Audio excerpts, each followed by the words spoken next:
Kusangana kwatiri kuita zvekare pano paZirare 263 pano pachange ndichikuzivisai manews updates ezvinhu zviri kuitika munyika yedu yeZimbabwe. Kana uchiri munyowani pathis YouTube channel, kusubscribe mahara, ndati subscribe, ndati like these videos, zvinobatsira kuti video rinenge richifamba kune hama neshamwari. Saka ndati wanzei malikes nekushare this video kuhama neshamwari. Vanzwe update pamusoro paGeza.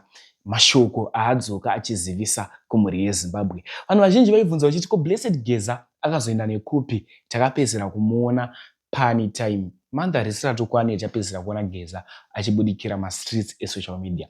Zvisinei izvezvi adzoka, but adzoka ane imwe strategy yekuti vanhu vanga vasingafungira kuti Blessed Geza achabuda akapfeka uniform yechisoja. Ndo yabuda akapfeka uniform yechisoja achitaura mushonga pavideo. Dodi upedze video iroro rese. Wapedza kuona video utazo unofunga comment section kuti boyere strategy yakuda kushandiswa naGeza iyi na Comrade Geza ende vabva vaudza vanhu maplatforms avari kushandisa. Facebook vari kushandisa platform inonzi Blessed Geza. Facebook Blessed Geza, Twitter Blessed Geza, YouTube Blessed Geza, kupi nekupi iBlessed Geza. Hanzi ndo kwanichange ndichitaura nevanhu ndichikuzivisai kuti zvakamira sei, tiri kufamba sei, tiri kuita sei. Ndo mutauro waita maBlessed Geza. Zvana kuti nguva inoda kusiya muchiona video ravo, vapedza kuona video mutaura zvamunofuka comment section. Insati rari ndakukutizai, tosangana zvekare munguva inotevera. Much love. Kunenzera semasoja sekuzibadana tote era imtemo yose nenzera zakanaka. Kunenzera semasoja sekuzibadana tote era imtemo yose nenzera zakanaka. Muri yeZimbabwe ndini wenyu Comrade Blessed Geza Bombshell. Ndiri mpenyu linjani muri Kaboto. Ndiri very safe and in bouncing good health. Mnangagwa knows where I am. Kungoti zvake gwara anotya kundiaprocha, but pandiri chaipo pano paziva. Ini ndiri mukati mevanhu, ndiri kuprotectwa nevanhu. Nodawo kuti toita zviro zvevanhu. Family yangu yakanetswa. It was harassed. My wife was harassed, right? But semukadzi wemusoja. Well, fellow Zimbabweans, despite all veterans and other citizens raising alarm on the deplorable state of our politics and the economy characterized by corruption, we have realized that Mnangagwa and his ever-sensitive Ganandas are unrelenting and unapologetic. They continue to plunder the country while the majority of Zimbabweans wallow in absolute poverty. Last month, Comrade Jelas Mawarire Save was on television exposing a plot to loot people's money at POSB. But just last week, the Mtapa Investment Fund Board met and Mnangagwa ordered his disastrous girlfriend, Werake, Virginia Mabiza. We have all the information, minutes and signed documents on all what is happening in the POSB saga. We will not be silenced while the country is being pillaged. We are worried also by the arrest of journalist Blessed Mhlanga. We see this as an attempt to silence democratic voices. Understand Mhlanga was denied bail by Justice Mandaza yesterday. We order the unconditional and immediate release of Mhlanga. Arresting of journalists doing their work violates their values of the liberation struggle. Toda kutaurira the judiciary. The judiciary. We are warning you. We have been watching you. This has been going on for a long time. Don't be used as a tool na Emerson. Kudzvanyirira vanhu. Muri kudzvanyirira vanhu. We fought to have the right to free speech, free assembly, and free association. Saka imwe vanhu vejudiciary hazvina kutanga kuna Mhlanga. Vese vana Timba makavavharira, vana Chipaya makavavharira,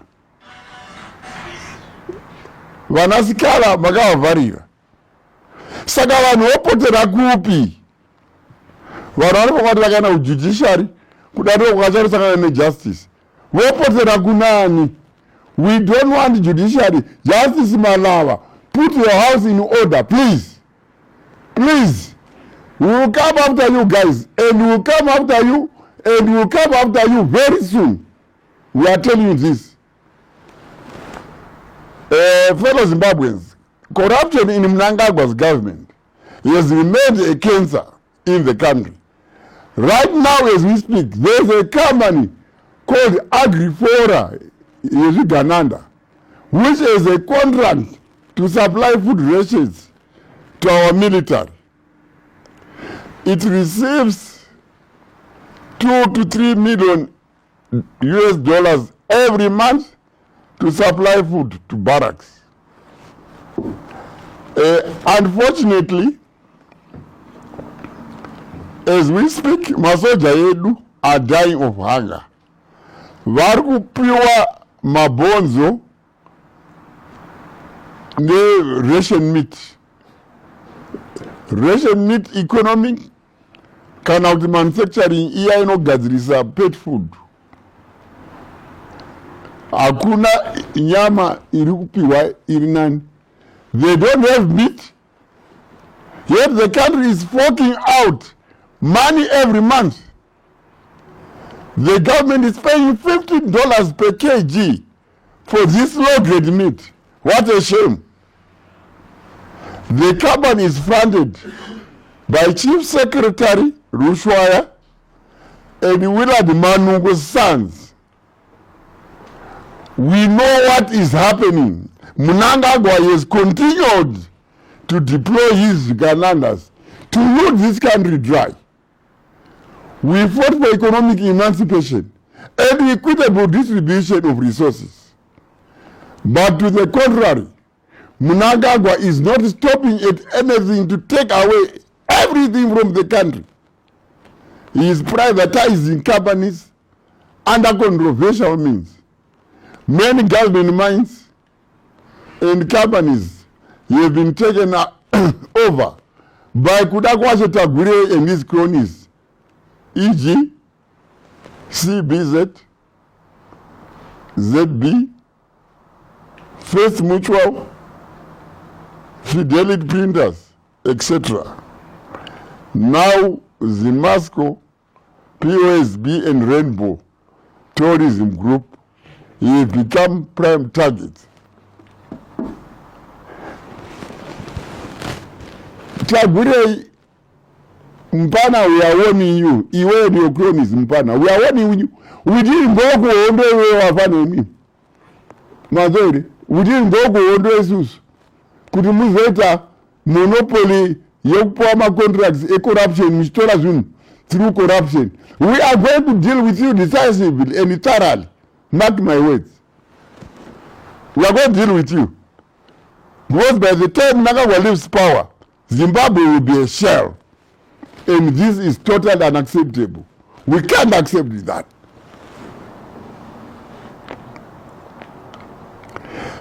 Future generations will never forgive us if we don't take action. Mnangagwa has assured that the RBZ and the Treasury is run as a personal tax shop by using frauds like Tagwirei, Wikine Juvayo, Scott Chakupaya, Tungwarara, his children among the many. We understand the pro forma invoices for service providers to government are now signed in the OPC by Mnangagwa himself as a way of trying to cover corrupt tenders he awards to his cronies and companies linked to his children. All this will come to an end, mark my words. We also know that Mnangagwa is awarded Scott Sakupanya the sole license to export gold without paying tax. Sakupanya does not pay 14% tax paid by others. Because of this, he is now charging other companies 7% to export their gold. We know that you and Scott share the proceeds of the dirty deal. This deprives government a lot of gold revenue. After denying the country huge sums in gold tax, you set Zimbra on hapless companies and vendors, choking them to death. Is this what we fought for? No. This is bullshit. Totally bullshit. All these corrupt deals are enabled by George Gwamatanga. George Gwamatanga, mbiri yako ye corruption yaenderera mberi. Twende kuhondo isizwana Gwamatanga. Muite matumbu, muite mbiri yokutekera ma girlfriends maure enyu, ma properties all over. You go to South Africa, you go to UK, you go to States, kurana Canada, all over. Kude ma properties awa Gwamatanga. Urikuiwala kupi mariyo. We know where you are getting the money from, and you are going to be accountable, and we are going to deal with you. We are going to deal with you very soon. Right? We know you are buying properties, as I've said. I've read newspaper articles where Patrick Chinamasa announced that I've been fired from ZANU-PF. Mashura Chayo. That's bullshit.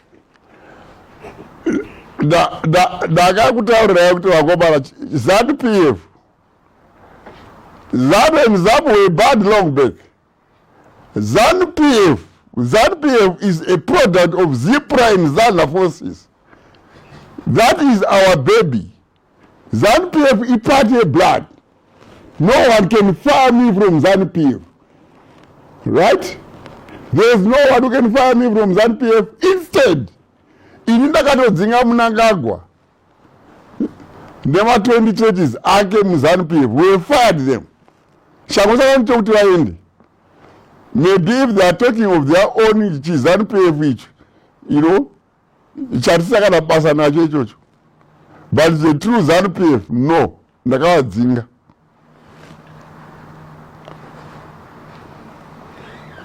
You cannot fire me from an organization that I don't belong to. That is why I ordered Mnangagwa to leave. Fellow Zimbabweans, the situation in our country has become increasingly depressing. Collective and decisive action for the betterment of everyone. We cannot continue to live under an economic bondage when we have the power to act and be in control of our destiny. Our grandchildren will never forgive us if we don't condemn these charlatans who are pillaging our resources, stealing from the present and future generation. As I promised, a signal is coming and coming very soon. The delay was a result of efforts to ensure the safety of everyone, The signal is coming and the action will be decisive. The action will be decisive. Mnangagwa must therefore just go and go now. I thank you. Right.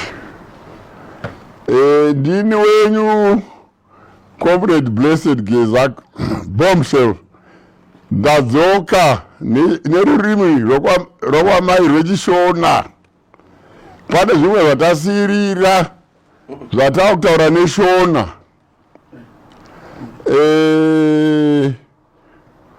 Kune vamwe vedu vasinganzwi chirungu tati titaure nerurimi rwamai.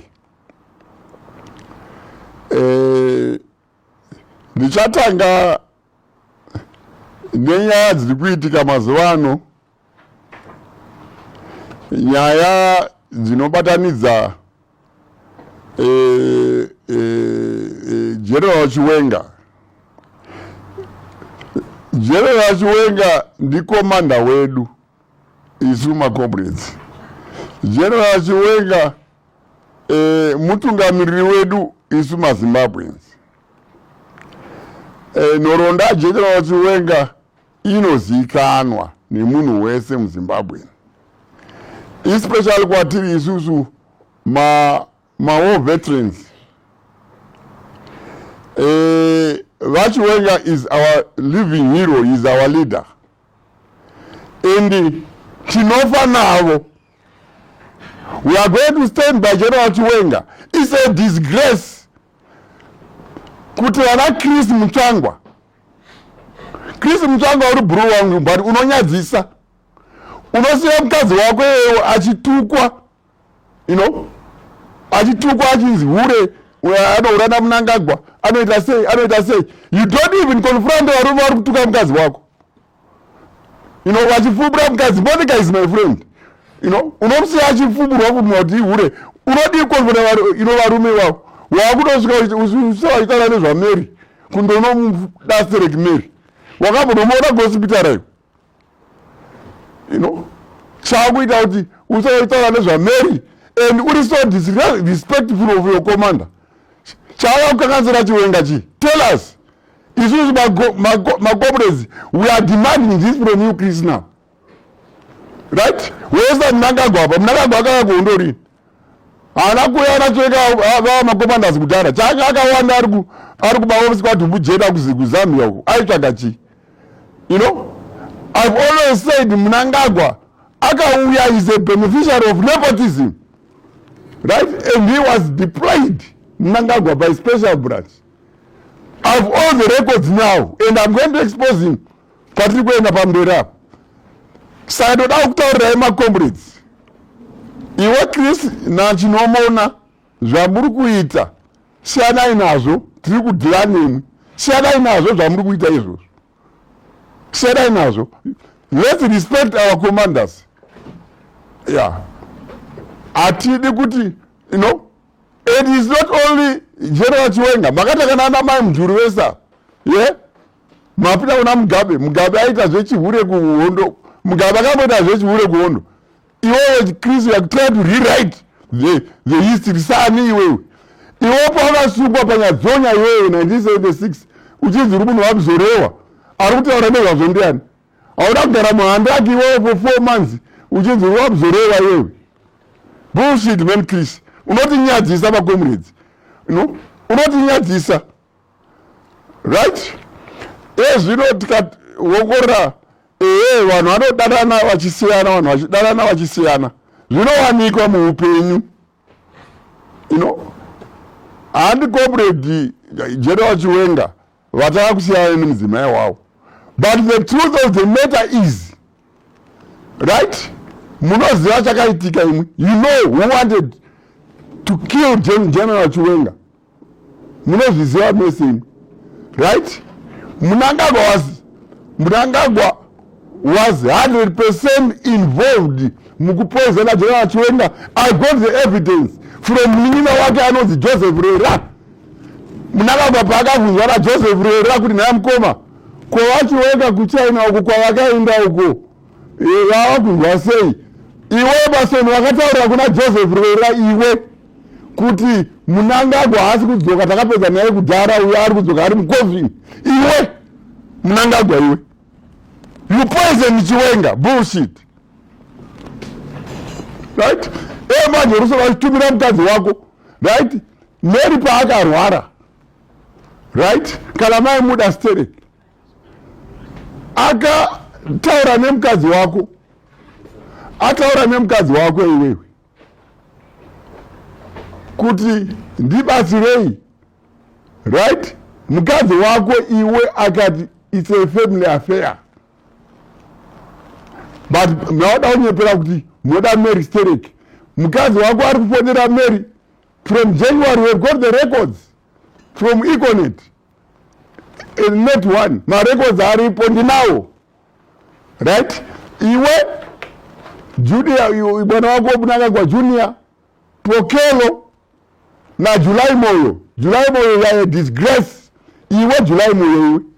Iwe Julai Moyo will deal with you. Muchifurira Mary kuti ataure kuti izvo, you know, akadiburwa maoko namakumbo vachena vachiwenga. That's bullshit. That is totally bullshit. We will stand by Chiwenga. Right? We will not allow vanhu kuti muite revolution yeZimbabwe chiseko muchinyembera mashefu edu. That is not acceptable. Mark my words. We are going to deal with you, and we are going to deal with you decisively. Decisively. Mark my words. Mark my words. My bills essay. My medical bills essay. Amiri. Arubadawa na General Chiwenga. Zvese izvozvo hamuzvitauri. Zvese izvozvo hamuzvitauri. Why musingazvitauri izvozvo? Ndati why musingazvitauri izvozvo? Ndepapi pakamira General Chiwenga ine machete achigura-gura maoko aMary, achigura-gura makumbo aMary zvinotaurwa navamwe vanhu kuti, you know, akagura-gura, right? Nokuda kweurwere hwake zviri kuitwa namadoctors. Saka what do you expect Chiwenga to do? Is Chiwenga a medical doctor? Bullshit, man. Maoda utitsamisa isusu. We'll stand by him. We are planning my demonstrations. Right? You are planning my demonstrations. And madzimai ari kutitaurira kuti Comrade Geza atodi nemapenzi aya. And tiri kutaura kuti bullshit. Iwe chinomaona comrades ese, they've always questioned unhu hwako, because pawakauya kuhondo people suspected kuti wakatumwa neRhodesia special branch. And zvakubuda pachena izvezvi, right? Kuti iwe wakatumwa chaiko chinhu chinoona iwe. Wanga wakatumwa. Why do you hate your commander like that? Chaicho zvikanzizvo Chiwenga akaukanganisira ichii comrades, not kudii. Ndoda kuti ndianze kuziva kuti Chiwenga akaukanganisira ichii. You are going out of your way to fight your own commander. You know, akaukanganisira ichii. Muchijoina matsotsi maSelous Scouter. Vana Garwe. You know? Vana Matuke. Matuke ana baba vakauraisa comrades akawanda vagutuku. You know? Garwe was a Selous Scout. Right? Ndo amagudhilanawo manje. Muchiti pasina Chiwenga. Imwimwi. Momukatokuregerera. We're going to deal with you. We will definitely take action against you.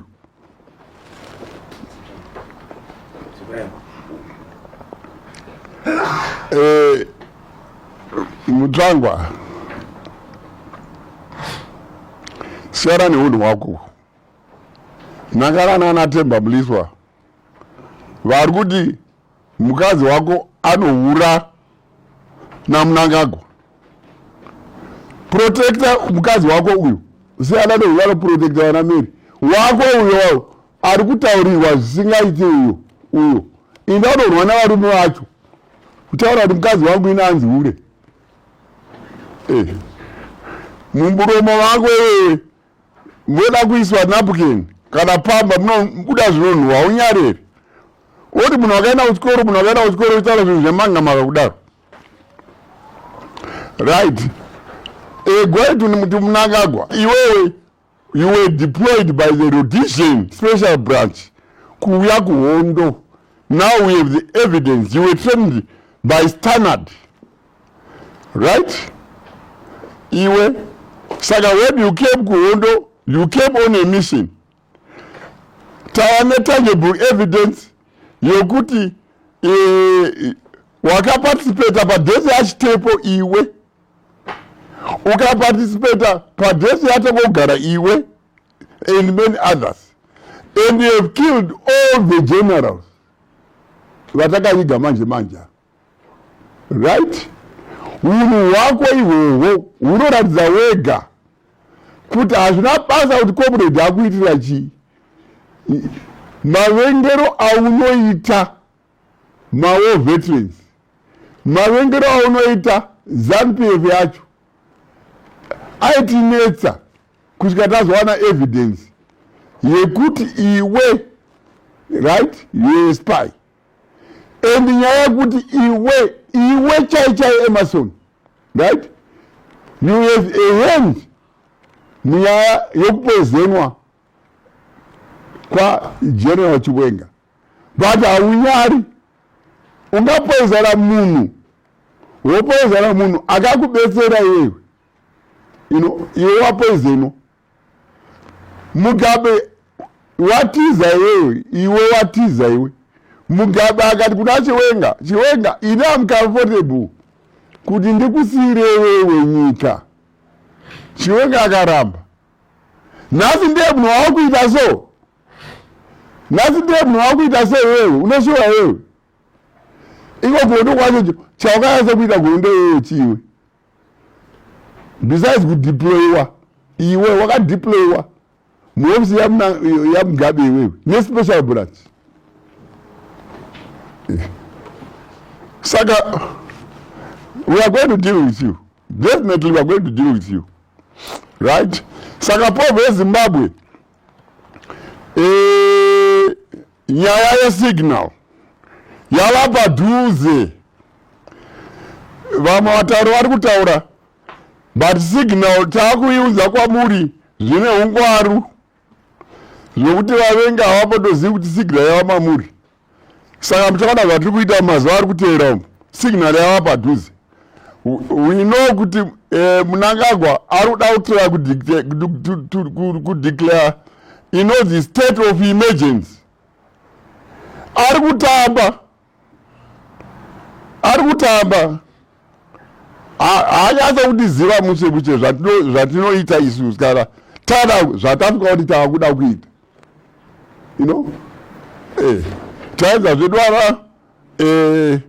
taedza zvedu vana Mutsvango vachiti what South Africa is a region. That is bullshit. Panakadhila nana Mugabe South Africa yanga isipo. Ma-issues emuZimbabwe tinodhila nawo isu semaZimbabweans. Isu semaZimbabweans tichadhila ma-issues edu. Right? And takabatana sekupromisana kwatakaita. Right? Tataura neose ma-political players. Vana Chamisa, vana Chibaya, vana Sikara, vana BT. Vana Komichi, vana Mozura. Hapana munhu atakasiya.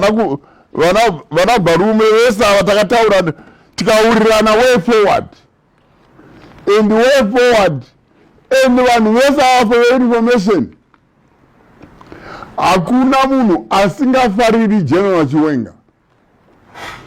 And we are surprised kuti zvimwe corporates, we are now beginning to wonder kuti pavakaya kuhondo weijoininga kuti manga makatumwa.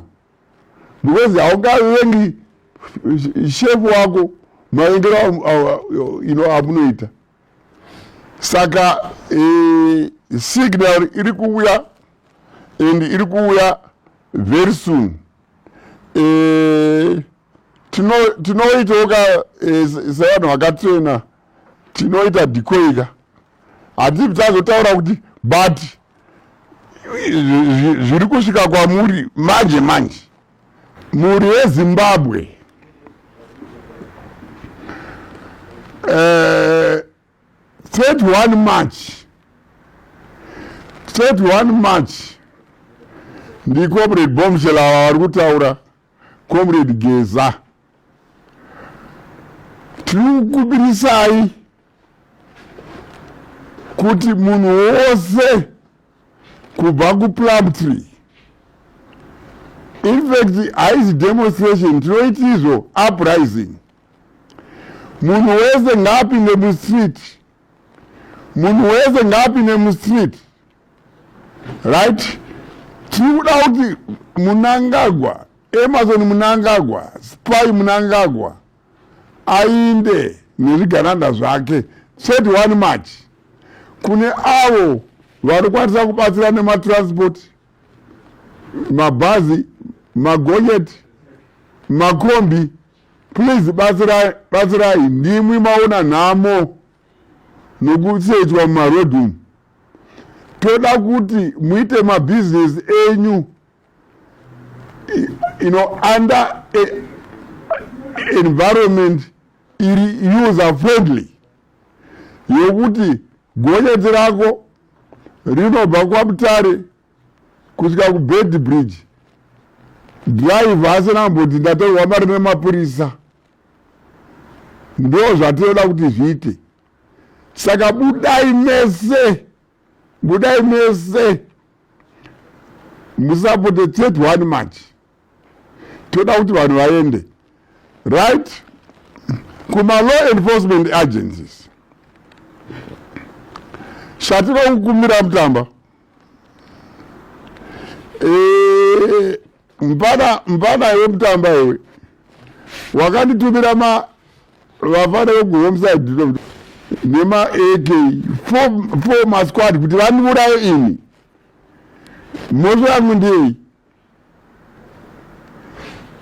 Mhosva yekuti ndinoda kutaura kuti iwewe nemapurisa ako mugare zvakanaka. Ndewo monditsvagira nema AK imwe Mutamba. Kwana wazviwa? Kwana. Ndati Mutamba kwana. Saka apa ndiri kutaura kuti hatidi kunzwa kuti pane demonstrator arohwa, pana demonstrator akuvara. Because let me warn you guys, it's a wave, iri unstoppable. Saka kana musikaoni zvinhu on the ground, yeti mune chance yokupuwa intelligence nevakomana venyu vepeace kupusa kwenyu. Jere richakupinzai hamuri bude ana Mutamba. Mark my words. Uchishandiswa naye pasoni wako iye. Ndati mark my words. Rekedzai vanhu vademonstrate because zviripo muconstitution medu. Tiri kuitira izvi kuti mapurisa edu, masoja edu, povo edu, mavendors edu, munhu wose wemuZimbabwe vave nemararamiro akanaka. Saka ndiri kukumbira Mutamba, especially iwe Mutamba unomboita dzungu. Usaita dzungu Mutamba wanzwa. Uchiita kunyewa unonzi musobhadhi, unonzi chidoro chiya chinomwada vanhu vanodhakwa. Usamwa doro Mutamba iwe. Yeah, toda kuti izvo uone kuti povo iri kushupika. Kana muri vanhu vakatongwara vana Mutamba nemaCIO, advisayi vamunangagwa kuti shefu tizai nokasika because povo ine hasha. Isu vana Bombshell hatizokwanisi kumubatsira kana povo yakuda kuita zvainoita kwari. Saka advisai Mnangagwa, right, kuti ngaabude munyika, ngaasarende pawa nokasika ndapedza. Zakananga msangano Badara Zamnotenga Nenzira Zakanaka Moto Sere Seno Zose Zamunenge Matora Badara Zamnotenga Nenzira Zakanaka